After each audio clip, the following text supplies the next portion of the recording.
Hey, what's going on guys, Migzube here, and in today's video we're going to be taking a look at a mono black auras deck for standard best of 1. So I covered this deck back in Kaldheim, and I covered it then because mono white was the most popular deck in the meta, whether it was the snow version or the life gain version, it was just all over ladder, and this is a excellent deck to counter mono white. And now in Strixhaven, a similar thing has happened. So there are basically 5 or 6 meta decks that you'll face in best of 1. They're going to be either mono white, mono red, Boros Winota, Gruul aggro, the new version with like a Seeker's Chariot and Goldspan Dragon, or some sort of ultimatum pile, whether it be Sultai or Temur. And Temur won't necessarily be ultimatomy. They can be like a more controlly version with ultimatum, but they could also just be a Temur Adventures list that's been, fairly standard for a while. But yeah, the main thing that most of these decks have in common, minus the ultimatum ones, is that they're creature decks. And this mono black auras deck that has been in and around standard is super good against creature decks. Basically, you remove all their key creatures and you get value for doing so. Your removal spells pay you off for casting them basically via the Eidolon, and they are recurable from the graveyard via AURAS. We also have a lot of creature recursion, so if we can do some blocking, if the opponent takes our creatures out, we just have a ton of value in this deck, and it grinds super well with all of these aggressive best of 1 decks. So it honestly is one of my favorite ladder decks in the format, especially early and mid-on when people are trying to get back to Mythic. There is a ton of 1 or 2 color aggro decks in the meta. So again to the list, this deck is trying out the new learn mechanic.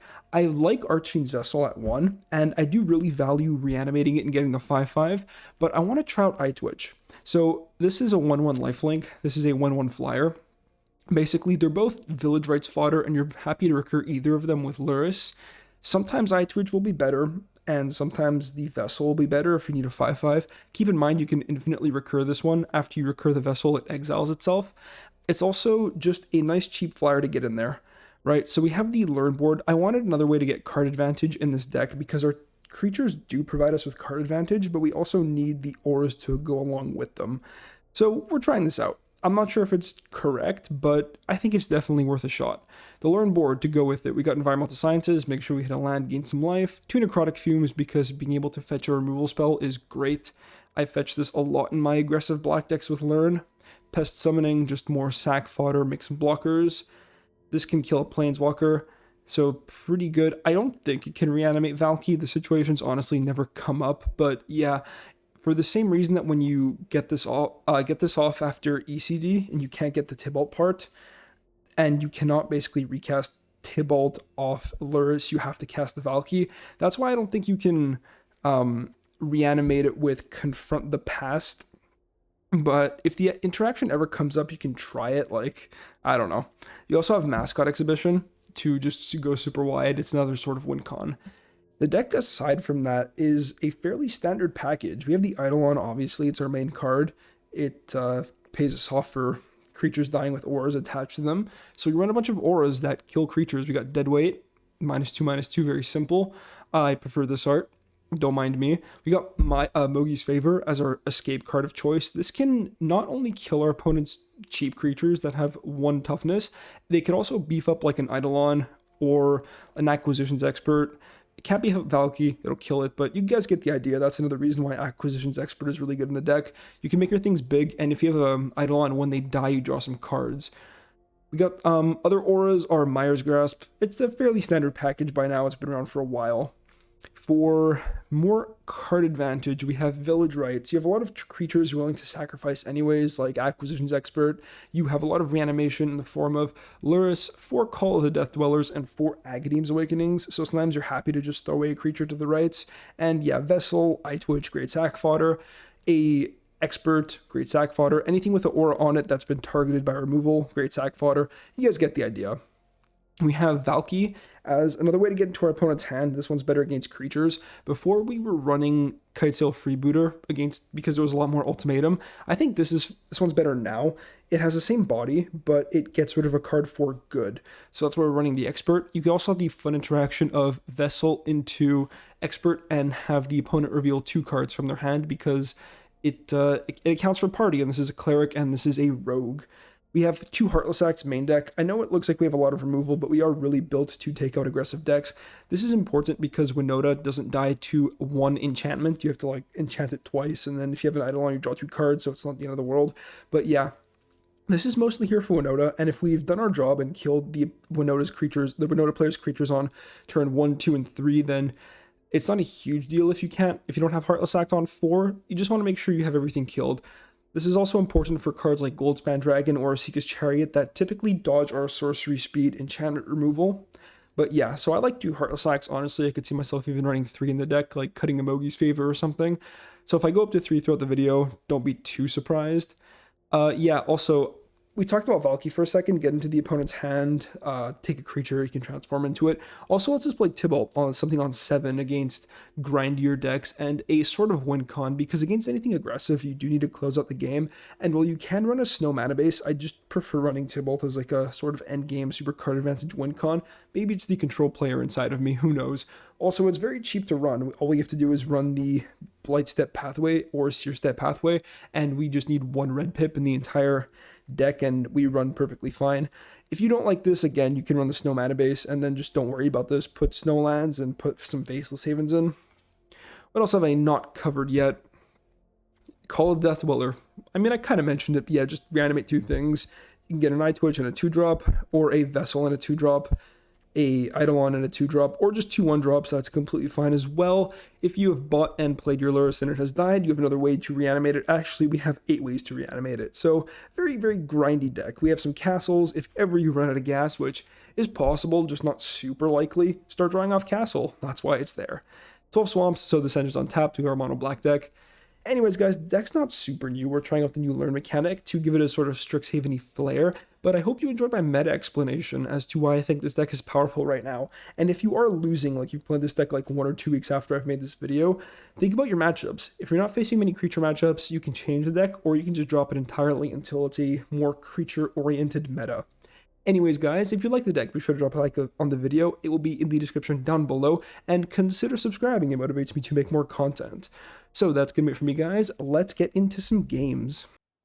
Yeah, hand seems pretty good. Let's go.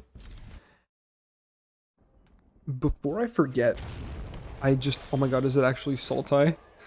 Jeez, okay, anyways. Before I forget, I just wanted to mention, Rogues is also a fairly popular deck in the meta, and this deck does have a really good Rogues matchup. Oh geez, are we 60 cards Sultai? No, we're not. What do I give them? I kind of want my lands. The deadweight is like fine, it's not amazing. I think we just give them the deadweight. Maybe this is some sort of weird Golgari Sultai mid-rangey thing. Okay. I could have deadweighted the expert, but I don't think it's going to be a huge problem. But yeah, back to the whole Rogues thing. Basically, this deck uses the graveyard a lot, meaning Rogues has a really good, well, we have a really good Rogues matchup, and we have Mogi's Favor as an escape card. Also, all the Rogues that they run are fodder for deadweight, Myers Grasp, that type of thing. While I casually get some value here. What do we want? I mean, I can grab this. We don't have many creatures right now. We can just grab Pest Summoning to have some board presence. And if we don't draw anything good, we can play it. Or we can just buy Lurrus, which is fine also. We have drawn some Vessels, okay. So what's the plan? I really don't want to... I really don't want to play these Vessels, because if the opponent removes them, they get exiled. I think we just buy Lurrus and pass. We have to discard. Probably not my best move. We could drop off the Pest Summoning. I don't think it's going to be very good. Or we could drop off Agadeems, because the Yard's going to get exiled. I think we just drop off Pest Summoning. Awkward. Could have played to the board a bit more. Maybe one of these Vessels would have been fine. But if we do that, we're not doing anything else with our mana. And that seems kind of bad. And I don't really want to pitch this because it is one of our only other reanimation methods. Alright, so something not aggressive. It does look like some sort of Golgari control deck, and the opponent's just using this for land types. Golgari discard. Let's do that.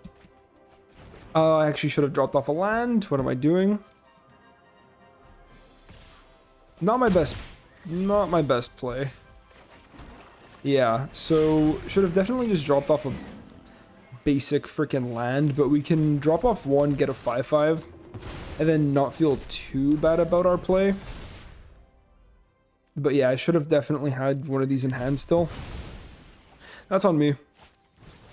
Binding, yeah.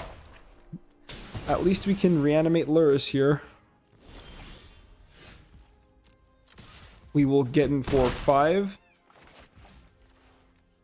We can put this on red as our only red source because the opponent knows about it. And pass. We might Heartless Act something. We might just draw off Castle Locthwain. I could have played this too, but I kind of want to withhold information. Alright, annoying, but okay. Before I draw off Castle, I'm going to see if they're going to commit to an attack or not. So yeah, some weird Golgari control deck. Or mid-range deck, sorry. Let's draw. The opponent has like almost no pressure. Lots of lands. Even more lands. Alright, so do we Aghanemes for 3? My other option is just Mire's Grasp this thing. And then draw off Castle. I mean, that's okay. Alright, let's just get it dead. I don't need to take a million more chips. And I don't know if we're going to have a much better target. It's not like they're a Yorion player. This deck probably should be a Yorion deck. They could add some more pathways, just splash for some maybe counter magic. They can blink this, and these. An Acquisitions Expert, that's completely fine. That resolves. You could take my Swamp. It means we take less damage off drawing off Locthwain. Yeah, draw hasn't been great so far. Discard 2 cards. And then exile all cards from my graveyard. Okay, well, we have castles. So.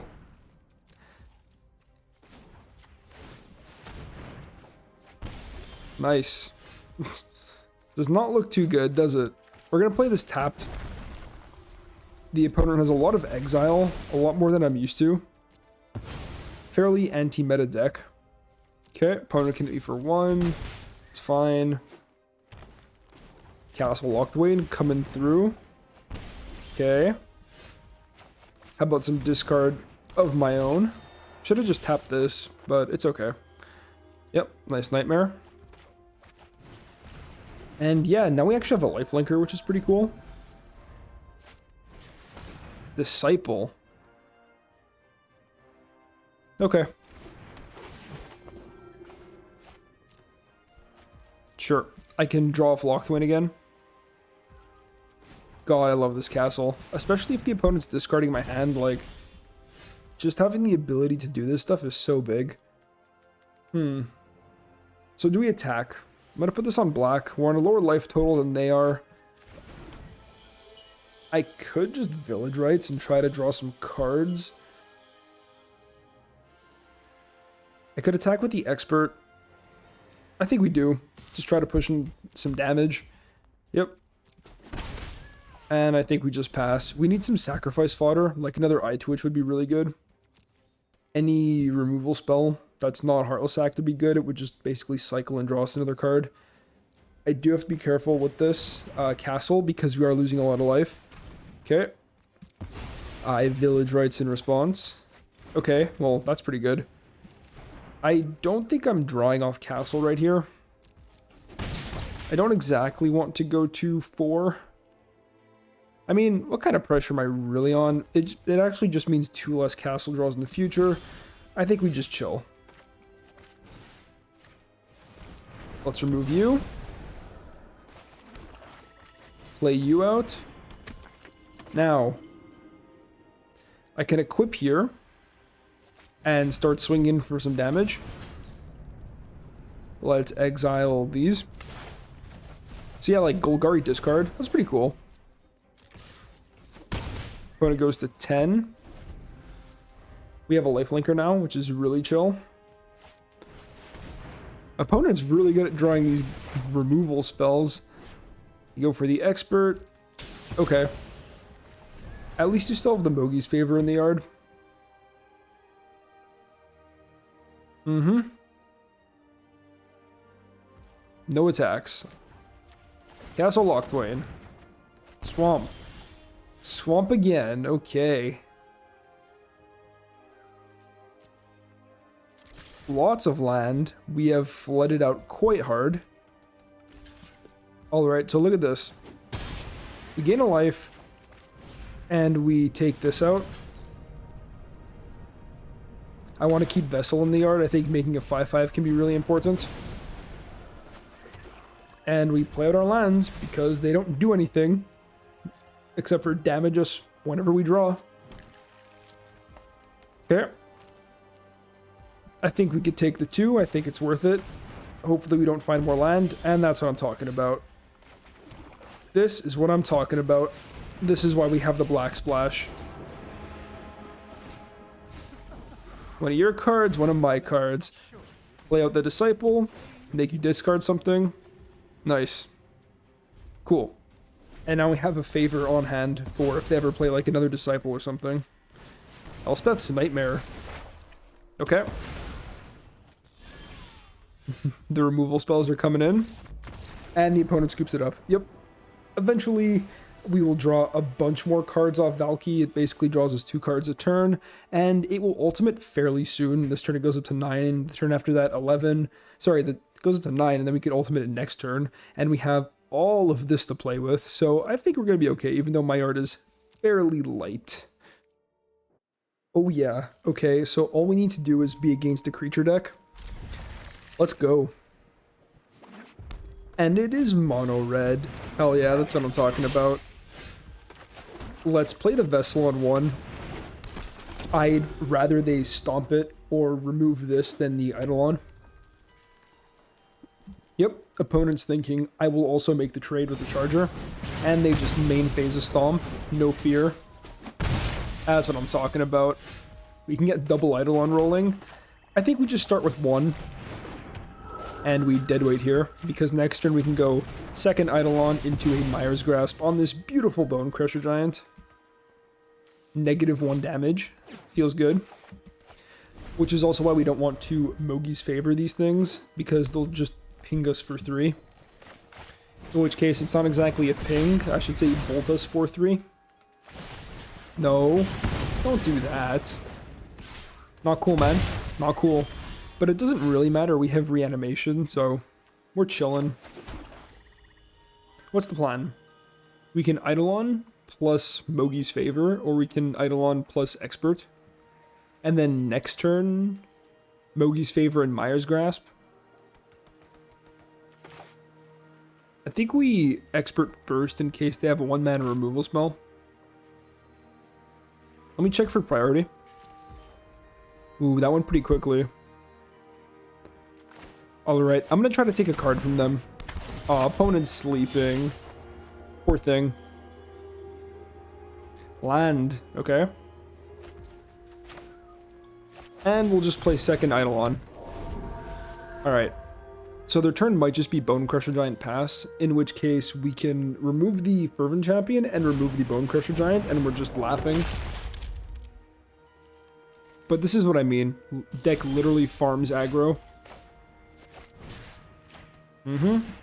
I will gladly take the 2 damage. Opponent wants nothing to do with me. They're off it. God, this is what I'm talking about, guys. It's just disgusting. Okay, yeah, we got the eye twitches, we got some removal, reanimation, and the Vessel. So we're going to keep this and see how it goes. I'm going to start with the lifelinker. I have a feeling it's going to be something aggressive, and lifelink will matter, just because we're in best of 1. So yeah, like calling back, sorry, I don't know what's going on with my voice, but yeah, calling back like a Vessel and an Eye Twitch is so good. We get the 5/5 and we get the Death Touch Menace Flyer, which is really cool. But yeah, we'll see what our opponent's on.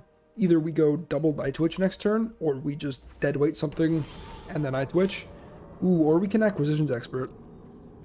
Seems kind of like Winota. Let's play the Expert. I'm going to get this down on black. We're a long ways off casting Valky. I mean, we're pushing through less damage if we do this. So maybe it's correct to play double Eye Twitch.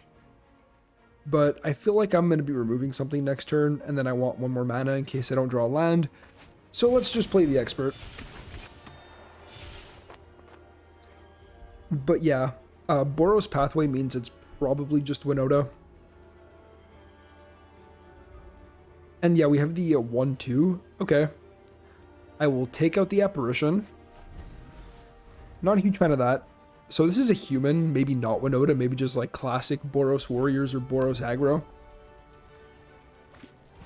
There's the Professor. Alright. Okay. I'm gonna attack.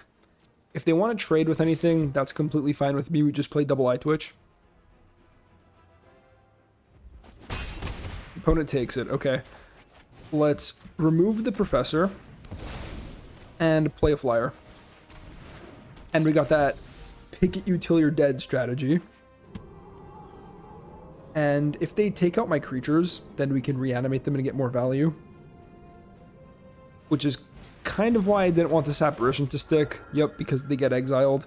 But at least this gives us another 1-1 to start picking at the opponent with, or continue picking at the opponent with. So we grasp, and we draw another vessel. Okay, just keep pecking away at the opponent. Looks like a Winota deck. Opponent has not made any headway on the board, so Winota doesn't look that great. Usher. What else? Inkling. Alright, so a Winota next turn would be problematic, so we should probably just hold open Heartless Act. I'm going to attack. If the opponent wants to start trading, that's fine. If not, I am going to just hold open the Act, because they're on 4 mana and have 2 non-humans. So yeah, they play Winota. We do not allow them to go to combat. We shoot Winota.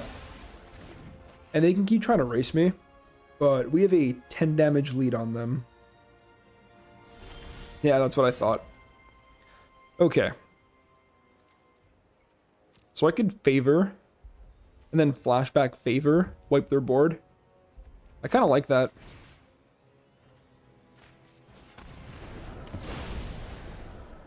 Oh, I can't flashback favor. That's my bad. We'll just play another 1-1. We can take out the flyer. It's harder to block. That's completely my bad, guys. It's almost 2 in the morning and I'm just trying to pump a video out. Okay, Acquisitions Expert goes down. I think we just play this. But I think this play pattern is completely fine. We've been on 2 lands all game, which is kind of funny. But we're kind of doing it. If we draw another land, we get to start buying Luris, reanimate an Acquisitions Expert, which isn't great, but we have a bunch of these other creatures that we might eventually reanimate. Good drop. The opponent can put mana into it, it still does nothing. Yep. And yeah, just pecking at the opponent with 1-1s ceaselessly is doing the trick. 2-turn clock, let's go. Tapped Snarl. I feel it. Opponent still doesn't want to remove my creatures. That's gotta be tough. I mean...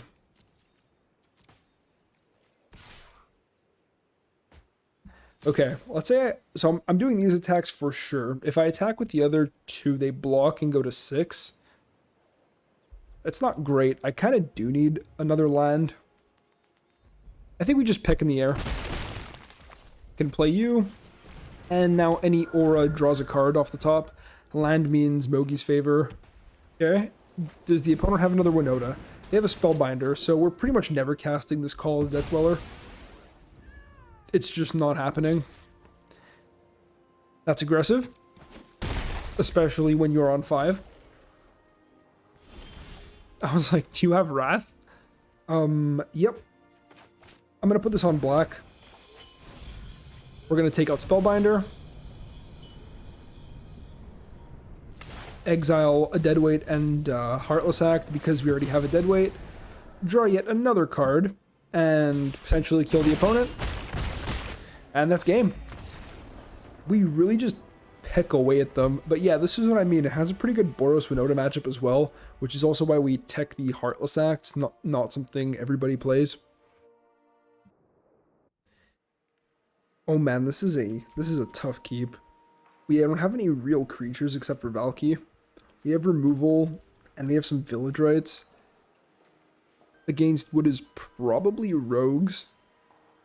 I'm gonna keep it, but I'm not too sure about this keep. And we're gonna play this tapped. I have a feeling I'm gonna need all my lands. But yeah. Ooh, this is rogues, alright.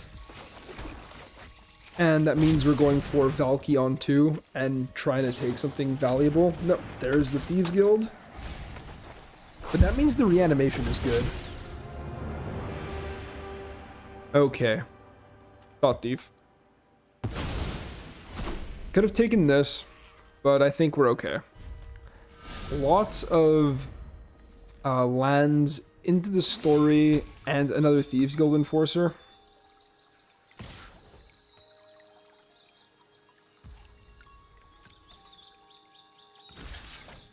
Do I block or not?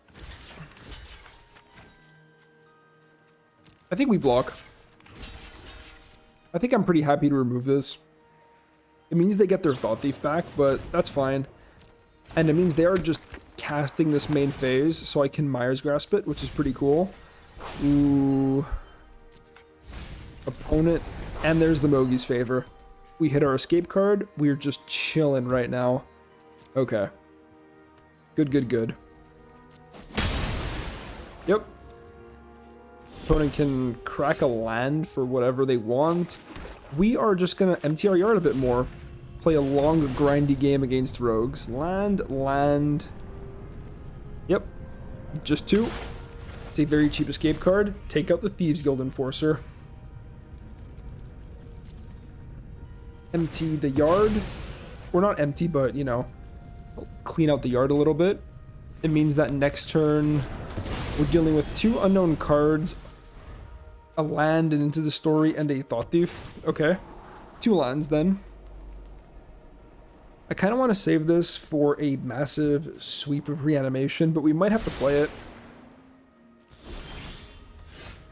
That's more reanimation. So that's pretty good. And we know this is going to make them discard a land. I'm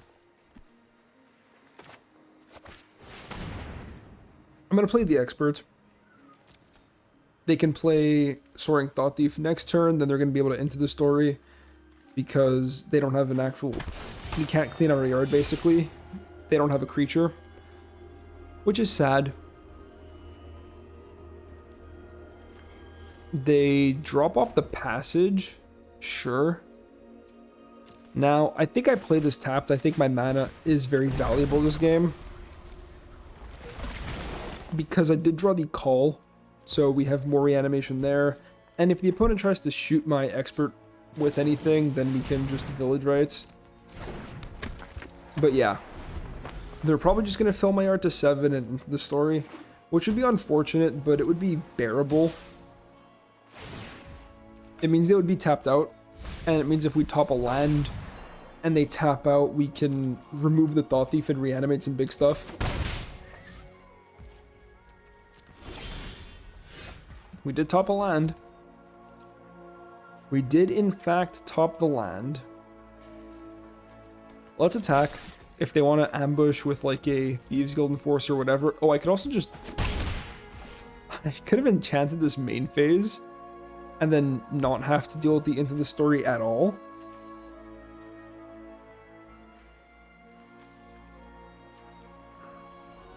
Maybe I should have done that.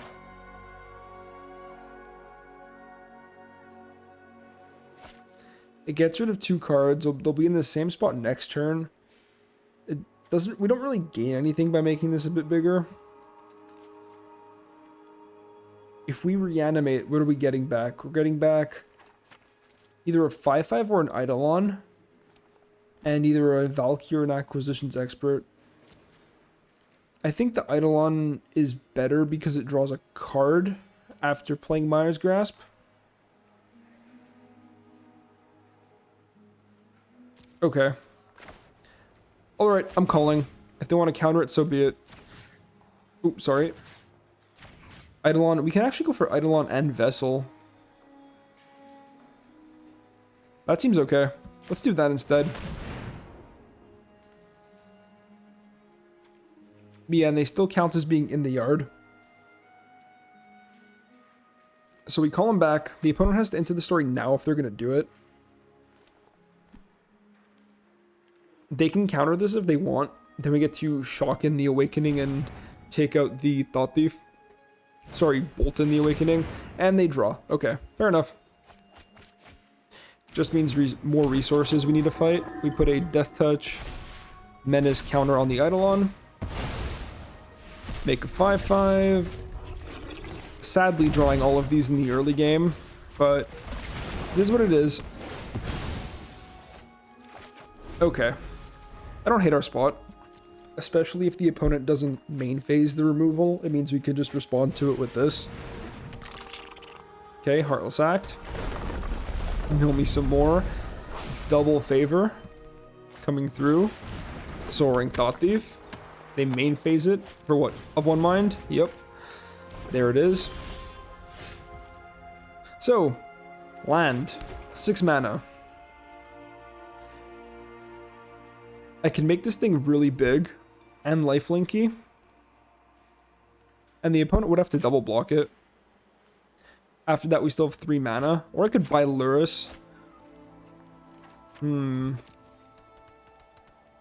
think we have to focus on killing our opponent, plus this cleans out the yard a little bit.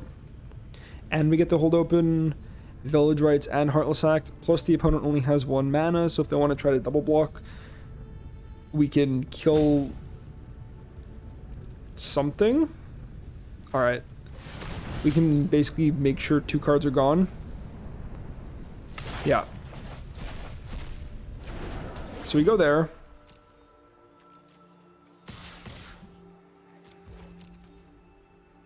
They would have to block with Crab and Thought Thief. They don't. Meaning they fall to 11. And I think we just hold everything open. If ever this Eidolon dies, we draw a card. Mill me some more. Eye Twitch. That would have been pretty good to draw. But yeah. We have to be careful. Maybe I should have bought Luris there, but I do think holding open my mana for some interaction is important. And opponent doesn't do anything, so we're just chilling right now. I can make this demon even bigger. I don't think that's the play. Where were you earlier in the game, basic swamps? Okay. Same logic as last time. If they want to double block the Eidolon, that's fine. Menace and Death Touch. Yep. You have to give something up. Nope. Just throwing away the Thought Thief. We take it. Sure. I'm gonna buy Luris. I could also play Luris and reanimate something, but I don't think we do, and the opponent scoops it up. This is what I meant earlier in the recording session, where the opponent fills our yard. So because we have literally 8 reanimation spells and the Luris, it means that we have so many options in here to reanimate, making it very hard for them to deal with. And even though they do so many cards, like, we can actually put up decent power and toughness on the board via the demons, and Mogi's Favor is just such a huge card on both ends. Like, you saw it take out Thieves Guild Enforcers, and you saw it beef up our own creatures. So against rogues, this is just a real MVP. Alright guys, and we are back. So I actually really like this deck. I think it's a great best of 1 ladder deck. You will basically farm aggro. It's very difficult for aggressive decks to beat you. You just have to draw decently, like 1 Eidolon and like 1 or 2 auras, and you're there. or even if you don't draw the Eidolon and you just draw like Archfiend's Vessel, a reanimation spell, and 1 or 2 removal spells, you're in a great spot. Like, they have to deal with the lifelinker, and they have to deal with the 5/5, plus you always have Lurrus backup. Just playing a companion is such a huge advantage in Magic. It's an extra free card, so if you can play one without giving up too much, I strongly recommend it, which is why we're not playing cards like Rankle or like Woe Strider that typically make it into other black auras decks. It's just better to run Lurrus. Plus, the deck is so low to the ground anyways that if we can just keep recurring our cheap creatures that give us value, we're in a great spot. Anyways, if you are facing a lot of aggressive decks and want a solution that isn't control or playing them yourself, try this one out. It will be in the description down below as always, and I will catch you in the next one. Peace out.